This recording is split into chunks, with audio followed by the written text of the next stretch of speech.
Alrighty. Well, been working quite a few days this week, more than I usually work.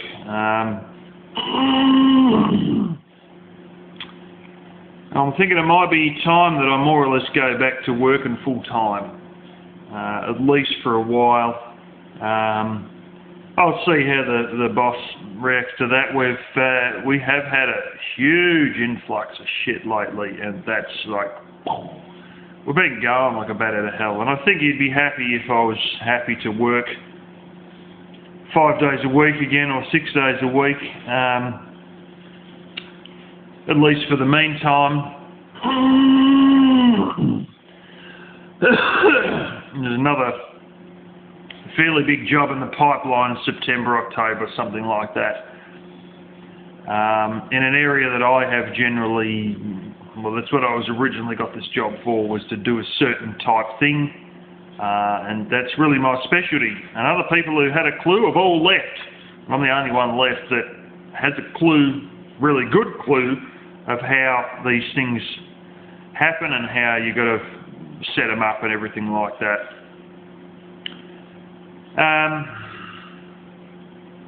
I'm not saying that I'm going to be going actually, permanent, but I'll see what he thinks, and I think he might be thinking yes, at least for now, while the rush is on. And if he's happy for me to come in more days than not, I'm good with that, because the long and short of it is, I think there's some things dying in the arse.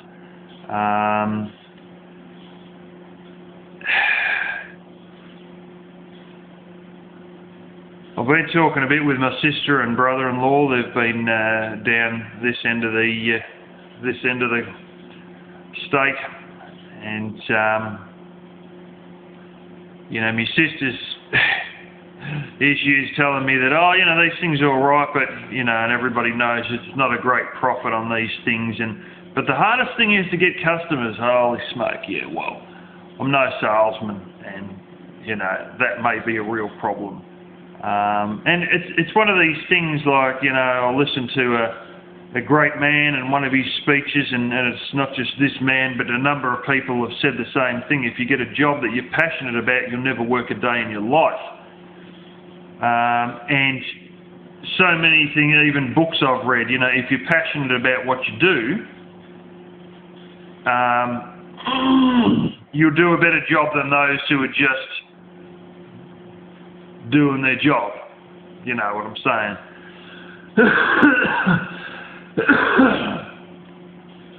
Someone who's passionate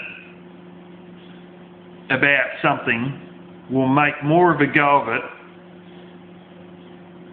than someone who's just doing it for a paycheck. And here I am looking at all this stuff going, oh gosh, this is, not the best when it's,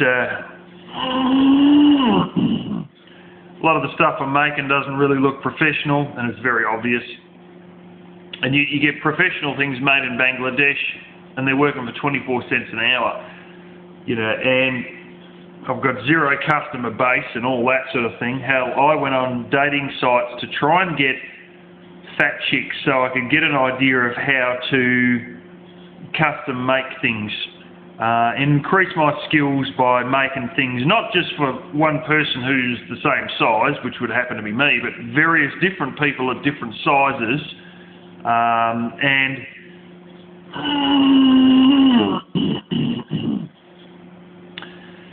long and short of it is, I got 2 girls that were willing to take it up, and 0 people that actually followed through over 4 months.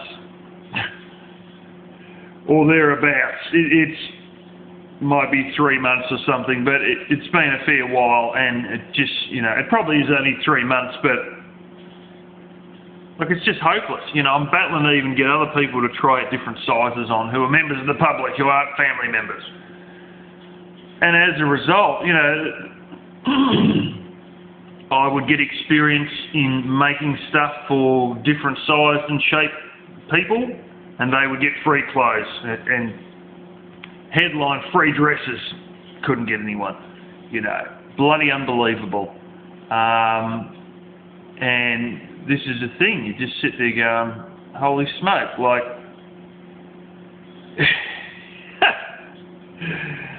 I may enjoy it,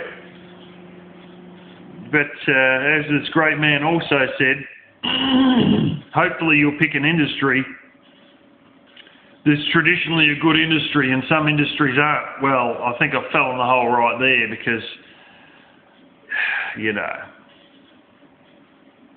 there's a bit of a thing, and I see it quite a lot with my sister, of getting a hobby and trying to turn it into a business, and then working your guts out, and then make it a slight loss, and it all goes flop, and she turns around and looks back and says, unfortunately that wasn't worth it. But only after,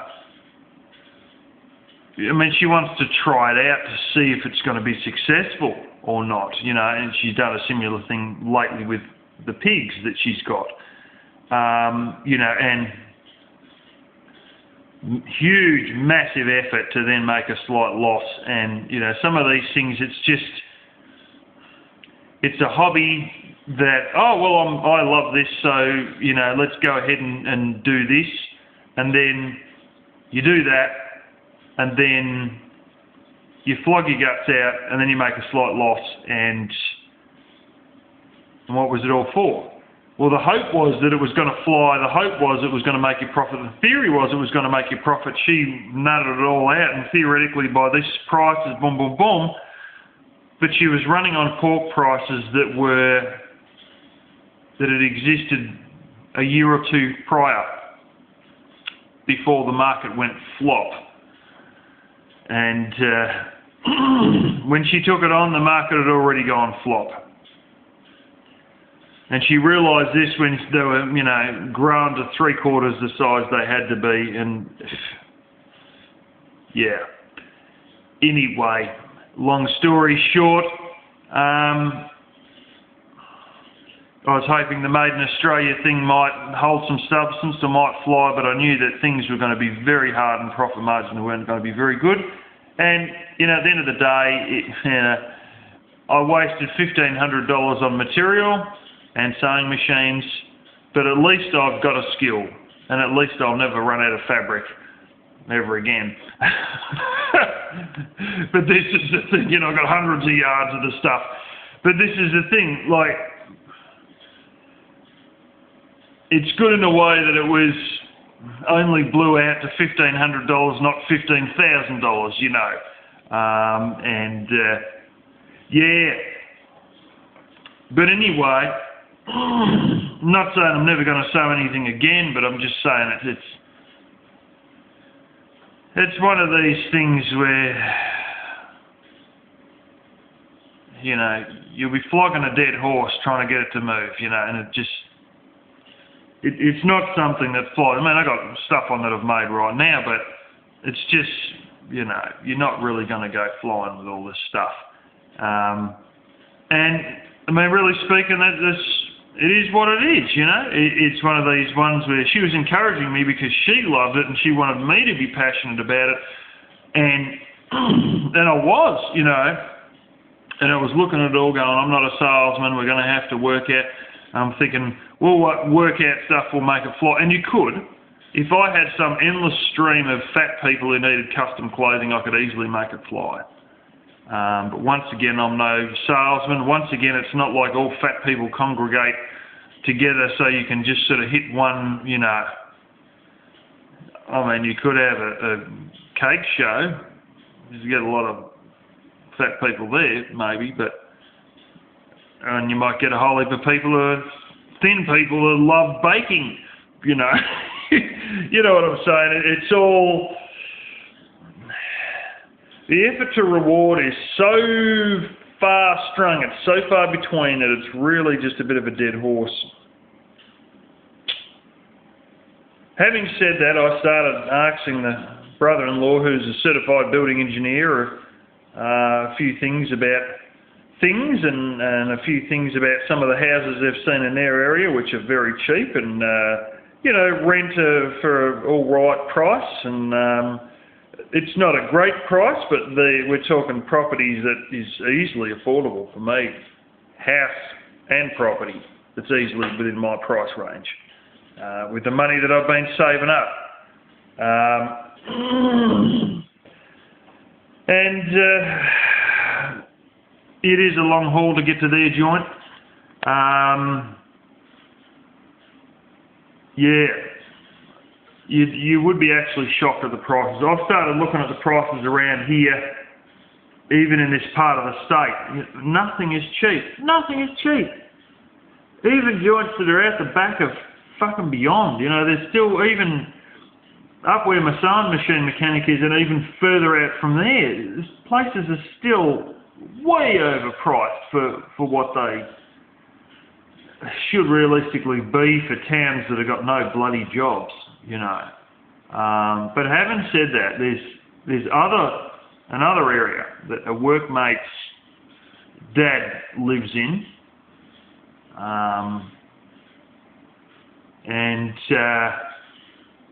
yeah, I don't know if he grew up in that same area or what. I think he did. And then his parents divorced and his mum moved down to another town, and he should have moved down with his mum, but he still goes up and visits his dad on occasion. And in that area, there are smaller towns around that larger town. Not a terribly large town, but there's a bit of stuff going on there, not a great deal.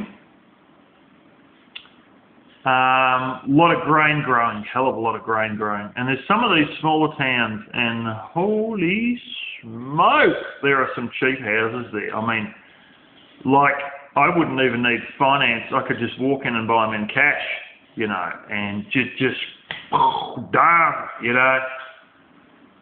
And you see these things, and there's another one that, I could probably, other ones that I could easily,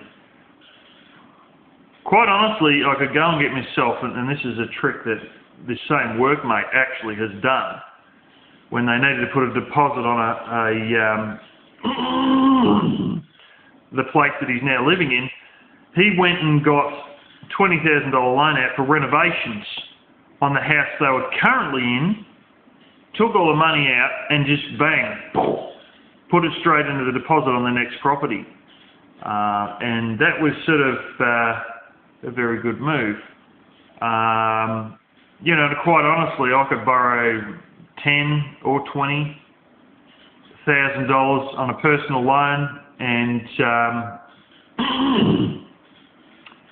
be fully funded. Be fully funded to get one of these properties up there.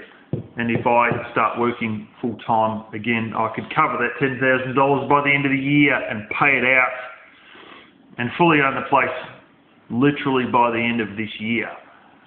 And these are on-grid houses. These aren't some fucking up some bush track. These are actually in a suburban area. Well, I wouldn't say it's suburban, but it's small country town. They are on the grid. They have houses all around them. They have a sealed road.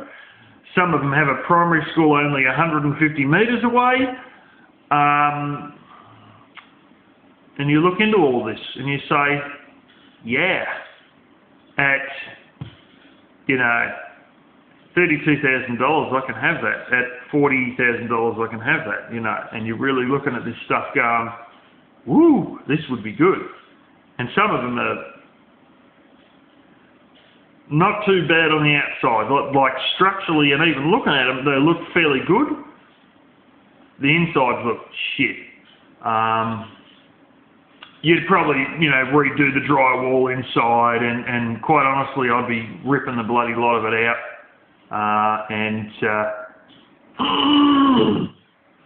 Apparently the brother-in-law says you have trouble getting rental insurance unless you've rewired the place. So I make sure I get all the proper, there's a little certificate you get, but I'd rip all the drywall out and then get it rewired, because that will drop your cost of rewiring quite significantly if you remove the ceiling and all the drywall inside. because it's fucking easy as anything then to go ahead and, you know, rewire the place. Needless to say, there's going to be a few $1,000s involved in that. You know, you need to renovate the whole place, really, the kitchen and the bathroom. A lot of these joints, they look like crap. Some of them are really bad. They haven't been lived in for a year or two, and some of them, like there's one there on a huge block, 41,000, and it was a frickin' shithole. I'm not saying it's better than my joint, but it wasn't much better. Yeah, it wasn't worse than my joint, but it wasn't much better. You know, they'd be in a pretty close par, except I've actually got weatherboards on my house that are, you know, and some of these and their ones had buggered up, and yeah, you could tell a few of them were falling off, and the inside of the joint, you know, it could do with, there's nothing that couldn't have had replaced, honestly. You know? But when you see the weatherboards failing, you start thinking, oh shit, is the frame going to be frickin' wood rot in the frame? You know, it's hardwood, but they still get wood rot in the frame. And this one over here, one wall was just about rat shit, and you know, the stud wall did have rot on the studs, and they were hardwood, but they still rotted because of too much weather over the years. And I think the main thing you'd have to do is just concentrate on getting the outside sealed. And some of these joints, like if you just had a pensioner or whatever, honestly, you wouldn't even need to do anything. You just move them straight in. You know, really. Like, they look as daggy as shit. You know. But for some old geezer who's living in the 70s, in his own mind, you know, he's still living in his heyday of the 1970s, is he going to worry about a kitchen that was living in the 70s as well? You know what I'm saying? Like, this is the same kitchen that he would have put together when he was in his younger years, and you know, he sort of, like, is a pensioner really going to worry about things being new? Not really. They're used to old things, and you know, in their day, that was pretty good stuff, and you know, very, very fortunately, we have a plumber in the family, and I've talked with him previously, and he has houses that need to be renovated because he is right into the whole rental market thingy, if you know what I'm saying. He's a landlord, and yeah, that's what he spends a lot of time doing, is fixing up his own houses. But of course he needs someone to help lift up the plasterboard and, you know, the drywall and all that sort of business. And you know, he said to me once previously that I can help you do certain things over there, which may be involving, you know, like the toilet system and stuff like that I've got to replace. I'll do it for materials cost. He's also got the ability to get like a 10 or 20% discount on everything because he's got, you know, the proper trade account and all that. And he said to me, well, I'll do everything at a cost price, but however many days it takes me to put it in is the amount of days you've got to come and help me with my renovations. And that seems like a good deal to me. And, you know, some of these old joints, the plumbing is going to be atrocious. So, you know, if he's... we'll see what sort of a deal we can make there. You know, I'll probably be paying his fuel costs and everything as well. But we'll see what he thinks about all that if I get a place up around this area. And I'm thinking it's the way to go. You know, you don't need to be a salesman. You sit it with a real estate agent. The real estate agent then gets it rented. That's it. All you got to do is renovate houses. I spent like 7 or 8 years in the house renovation business. You know, fixed up that joint over there. I'm not saying it couldn't do with a bit more drywall and a bit less wood palings, and I know that some of you think that. And I'll tell you what, the kitchen could definitely do with another ceiling and another wall against the outer side, and, you know, the one that's, you know, on the veranda side. Not in the veranda, but on that veranda side, that, you know. And at some point that will happen.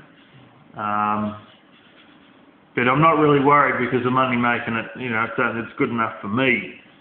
You know, if there's a girl involved in the future, I know it's not going to be good enough for her, but I really don't see a point in, she's going to want to change things if there's a girl ever moves in, ever. The rate we're going, it seems very far away, but if a girl ever was, you know, serious and, you know, things happen and she ended up moving in, she's going to want to change everything to a certain way, and whatever I've already got it set at, she's going to want to turn around and change it to something different. So instead of fixing it now and then having to change it all when she comes because she likes this or likes that or wants to repaint it or some blasted thing, I figure just leave it like shit and then she can just make her changes, and then we only do it once, not wasting money doing it twice. You know what I'm saying? So, you know. But in the meantime, I might as well make the most of the flexibility of the job I've got and remain as a casual, you know, and if there's plenty of work that's happening, I'll work as much as he wants me to, and if it doesn't really, if it's all sort of backing off a little bit, well then, bang.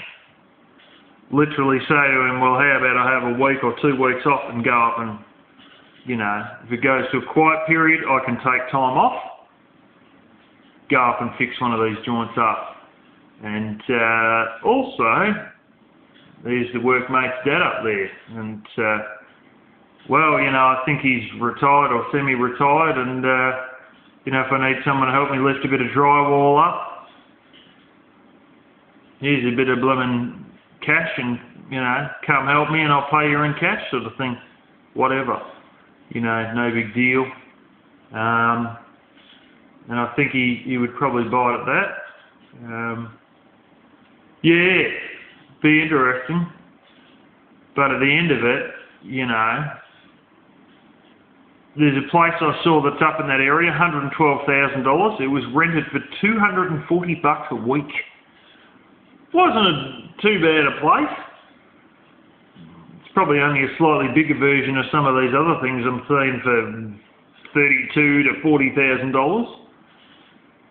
You know, and like I said with some of these places, they look so blooming. They're a bit daggy, no doubt about it. They're older, yeah. But you could probably put a tenant in them straight away. But if, you know, you wanted to help your chances, maybe you should throw a few more thousand in and renovate at least the bathroom and the kitchen, and you know, and I'm probably going to have to rewire it anyway to get the insurance necessary so that if there's a mishap and the place burns down, at least I'm covered for the cost of another building, you know. And yeah, but you sort of look like, even if I was only to put $120 a week on there, that's $6,240 a year just coming in the back door. That's not too bad, you know, for an initial fair thump of money up front. Things will pay themselves off in 5 years, you know, and you sort of sit there going, you know, maybe it's 8 years, but like, you know, who's going to knock back $6,240 a year before they even got out of bed? You know, it is the way to go. The old rich dad, poor dad was right. A lot of people have jumped on board with it and tightened it up. The Chinese have come over and started just buying like mad, and there's whole streets in the city that I work in, whole streets that are just owned by Chinese. And you're just like, holy smoke. And they're just flogging the shit out of it. This whole region, they just flog the fucking life out of the costs of it. You know, and even some of these surrounding areas, the prices are still fairly high. There's no bloody jobs, but the prices are still fairly high. You know, I know you're all saying, oh, it's going to crash and this and that. We haven't had a recession for 26 years. there's a little trick that's done to hold all this up, and it's called constant immigration.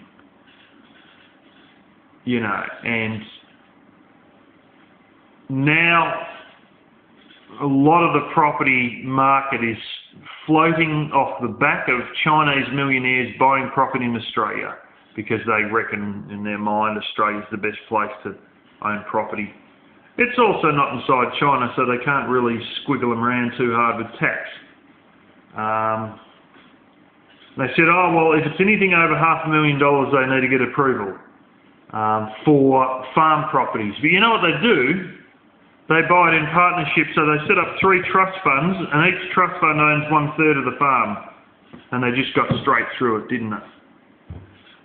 Or shell companies, which is the simple way, that's the realistic way of doing it. It wouldn't be a trust fund, it would be 3 different shell companies that, for all intensive purposes, it's a company that is just a couple of scraps of paper with a bit of shit written on them. And there's your company. And company registration fees, bang. So they create 3 companies, and each company owns 1/3 of the property, and they get straight through all this loopholes of anything being needing approval if it needs, you know, if it's worth any more than $500,000 or whatever it is again.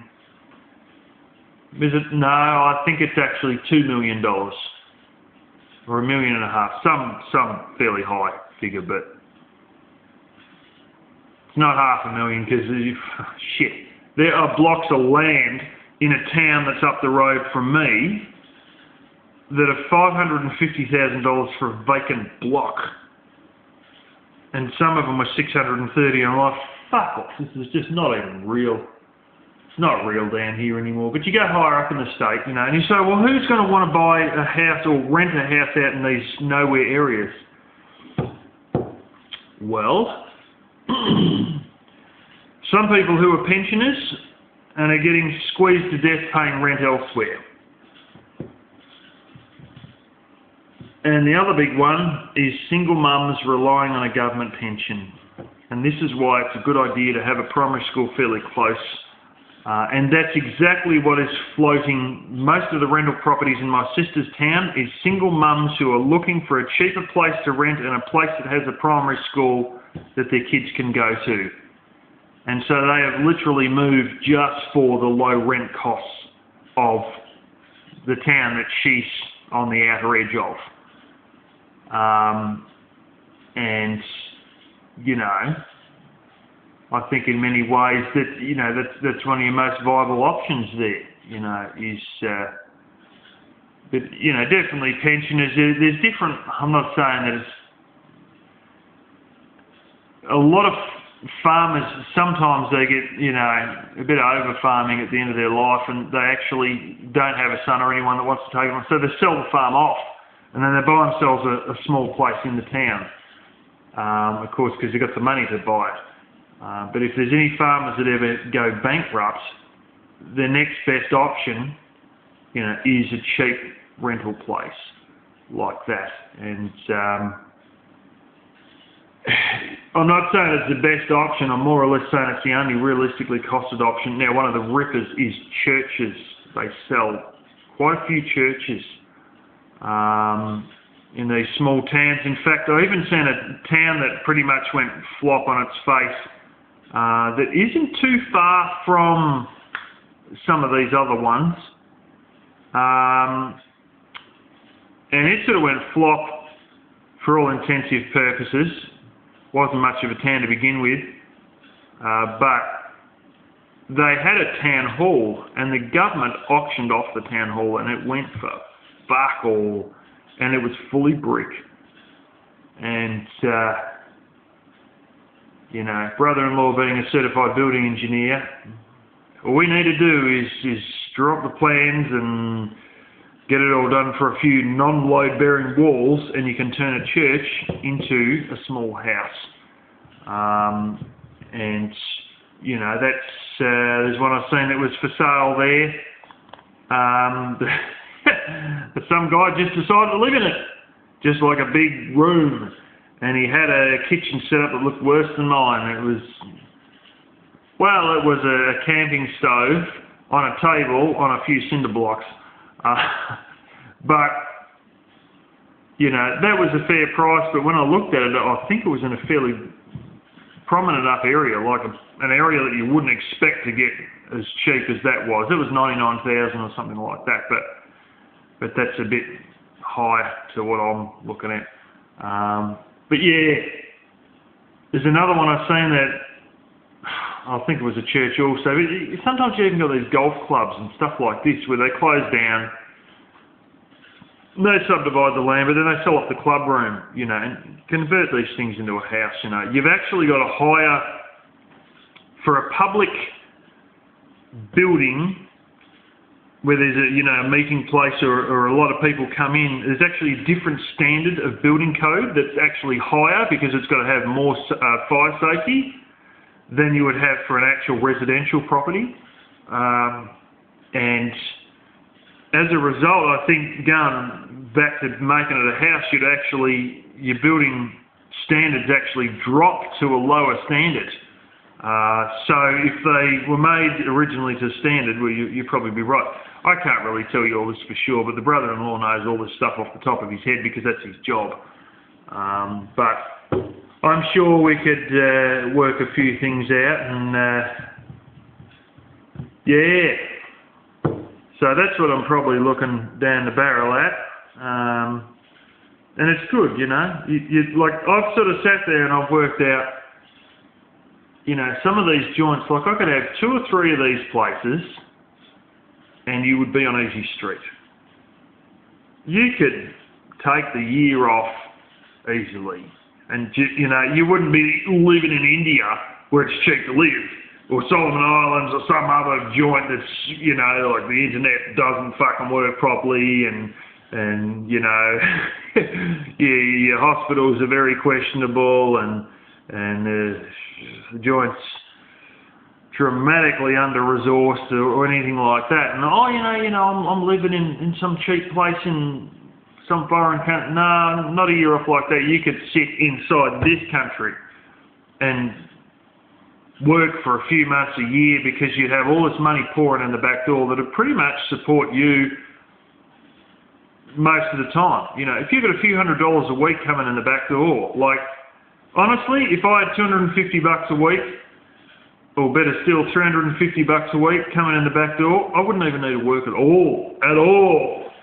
You know, of course I would, out of sheer boredom and out of sheer social factor, and also the motivation, because I know that you can, there's times where I haven't worked for 9 months or so and your motivation just falls off a cliff, you know, and it's not good. I don't think it's good as a person to get into that welfare rut sort of you know, that lack of motivation that you get when you don't work for 9 months. But all the same, you know, if I ever want to build myself a new house and I've got money pouring in the back door like that, well, I might be able to build myself a brand new place. Or I could just wait till some tenants left and move into one of my other places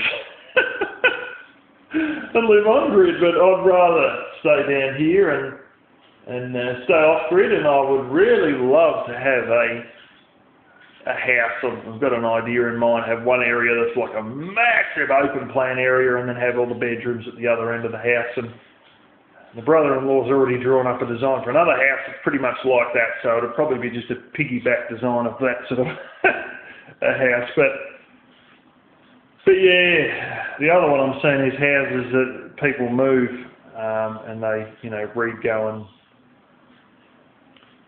pick them up and move them, but these are all ones that are based on stumps, and really speaking, the ground I'm on, I need some sort of a slab. But I wonder if you can't get these some houses and drop them onto a slab. That might be an option. Or stumps that are very short stumps based off that slab and then go from there. But just the ground movement here is a real issue. But yeah, we'll see how it plans out, but don't shit the bed if I suddenly turn up and show another house that I've bought